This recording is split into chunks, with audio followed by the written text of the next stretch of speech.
میں کیا تھا، مجھے اللہ نے کیا بنا دیا۔ محمود اور ایاز بادشاہ اور وزیر ہیں۔ وزیر جب ایاز بادشاہ کے بالکل قریب ہوتا گیا، اپنی محنت سے اپنی لگن سے کام کاج کرتا تھا، تو محمود جو بادشاہ تھا اس کے بالکل قریب ہوتا گیا۔ اتنی قربت اس نے لے لی کہ بادشاہ نے پورے محل کے اختیارات اس کو دے دیے۔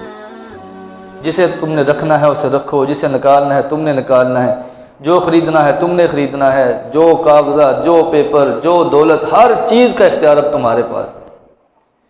اب جب ایک کی ترقی ہوتی ہے تو دوسرے تو پھر جلتے ہیں۔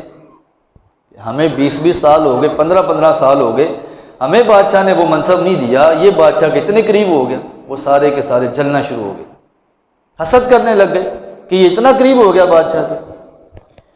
چند وزراء ملے اور کہنے لگے بادشاہ اتنا بھی اعتبار کسی پہ اچھا نہیں ہوتا، جس پر تو اتنا اعتبار کرتا ہے نا، یہ تیرا خزانہ چوری کر کر کے فلاں محل کا کمرہ ہے وہاں جا کے رکھ دیتا ہے، اور تیرے خزانے کو دیمک کی طرح چاٹ رہا ہے، اور تو اس پر اندھا اعتماد کر کے بیٹھا ہوا ہے۔ بادشاہ نے کہا کہ میرا ایاز ایسا نہیں ہو سکتا، تمہیں کچھ غلط فہمی ہوئی ہے۔ لیکن کہتے ہیں نا کہ جب حسد دن بدن بڑھتا جائے تو بندے کی طبیعت میں سکون نہیں رہتا۔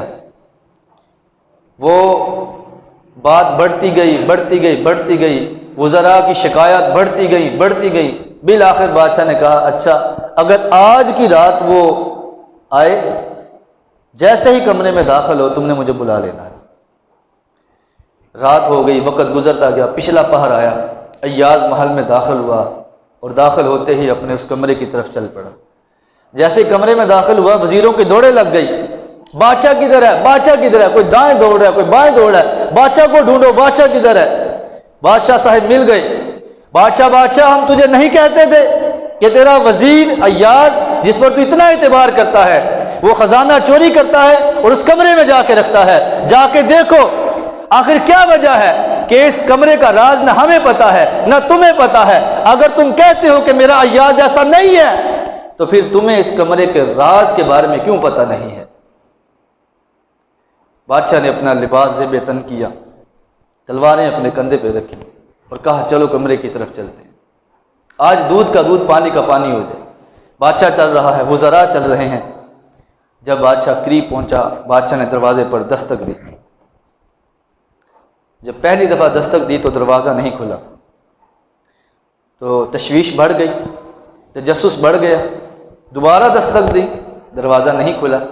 اب آنکھوں میں وزراء اشارے کرنے لگ گئے، دیکھا نا بادشاہ ہم تو تجھے کتنی دیر سے کہہ رہے تھے کہ اتنا اعتبار اچھا نہیں ہوتا کسی پر، تو نے اندھا اعتبار کر لیا ہے۔ اب دیکھو اگر وہ سچا ہوتا تو کیوں نہ دروازہ کھولتا۔ اب بادشاہ کو بھی مزید غصہ آنے لگ گیا کہ آخر یہ دروازہ کیوں نہیں کھول رہا۔ بادشاہ نے غصے میں تیسری دفعہ دستک دی، دروازہ کھلتا ہے۔ بادشاہ نے ایاز کو اپنے ہاتھ سے یوں پیچھے کیا اور اندر جانے لگا تو ایاز نے اسی وقت بادشاہ کا ہاتھ پکڑا اور کہا بادشاہ جو بھی بات ہے وہ یہاں دروازے پر کھڑے ہو کے کر لیتے ہیں، جو سوال پوچھنا ہے، جو بات کرنی ہے یہاں کریں، میرے کچھ راز ہے میں تمہیں نہیں دینا چاہتا۔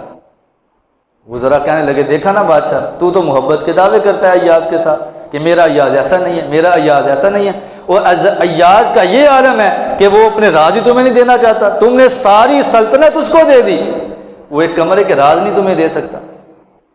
آپ کو پتہ ہے جب چیم گوئیاں بڑھ جاتی ہیں نا تو پھر مجبوراً کچھ فیصلے کرنے پڑتے ہیں۔ بادشاہ نے بضد ہو کر بادشاہ اندر گیا تو دیکھا کہ اندر ایک صندوق پڑا ہے، اس کے ارد گرد پرالی اور اس کے اوپر بھی چند پرالی کے جو ہے وہ تنکے پڑے ہوئے ہیں۔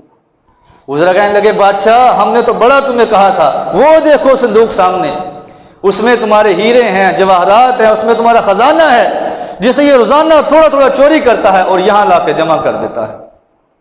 بادشاہ نے جب یہ دیکھا تو وہ بھی پریشان ہوا، تو یوں بادشاہ نے جب جا کے اس بکسے پہ ہاتھ رکھا تو اوپر سے ایاز کا بھی ہاتھ یوں آ گیا۔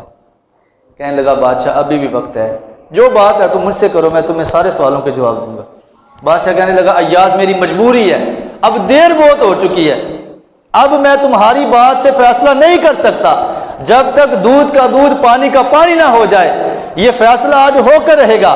جیسے ہی بادشاہ نے صندوق پہ ہاتھ رکھا، اس صندوق کو کھولا ہے، اس کے اندر سے ہیرے نہیں نکلے، اس کے اندر جواہرات نہیں تھے، اس کے اندر مال اور دولت نہیں تھا، بلکہ بادشاہ کی آنکھیں پھٹی کی پھٹی رہ جاتی ہیں، اس کی آنکھوں سے آنسو نکلنا شروع ہو جاتے ہیں۔ وہ دیکھتا ہے کہ اس صندوق کے اندر نہ ہیرے ہیں، نہ سونا ہے، نہ چاندی ہے، تو کیا ہے جس کی وجہ سے بادشاہ کی آنکھوں میں آنسو آ جاتے ہیں؟